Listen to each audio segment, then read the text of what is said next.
কুমিল্লার মনোহরগঞ্জের যুবদলের কমিটি গঠনকে কেন্দ্র করে বিএনপির দুই গ্রুপের ধাওয়া পাল্টা ধাওয়া ও সংঘর্ষের ঘটনা ঘটেছে।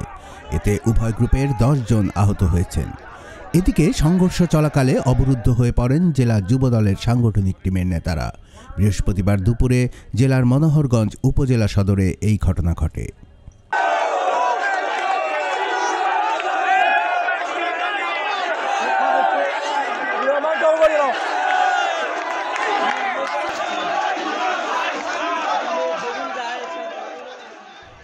স্থানীয় সূত্র জানায়, মনোহরগঞ্জ উপজেলা যুবদলের কমিটি গঠনকে কেন্দ্র করে জেলা যুবদলের একটি সাংগঠনিক টিমের সফর নিয়ে বিএনপির সাবেক এমপি অবসরপ্রাপ্ত কর্নেল আনোয়ারুল আজিম ও কেন্দ্রীয় বিএনপির শিল্প বিষয়ক সম্পাদক আবুল কালামের সমর্থকদের মধ্যে ধাওয়া পাল্টা ধাওয়া ও সংঘর্ষ সৃষ্টি হয়। এ সময় পুরো উপজেলা সদরে উত্তেজনা ছড়িয়ে পড়ে।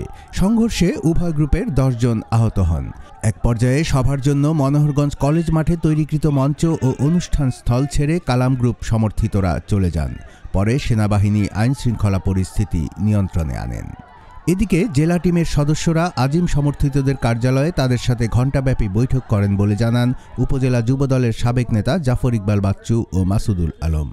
জেলা সাংগঠনিক টিমের প্রধান অ্যাডভোকেট হাসান মাসুদ ধাওয়া পাল্টা ধাওয়ার কথা স্বীকার করে জানান, দলীয় পদবি নিয়ে স্থানীয় মতবিরোধ আছে, তাদের কথা শোনা হয়েছে এবং সমাধানের চেষ্টা চলছে। এদিকে কালাম গ্রুপের নেতা সারোয়ার জাহান ভূঁইয়া দোলন জানান, যুবদলের বাদ পড়া কিছু লোক বহিরাগতদের নিয়ে ঝামেলা করতে চেয়েছে, পরে জেলা কমিটির হস্তক্ষেপে তা সমাধান হয়েছে। কুমিল্লার কাগজ নিউজ ডেস্ক।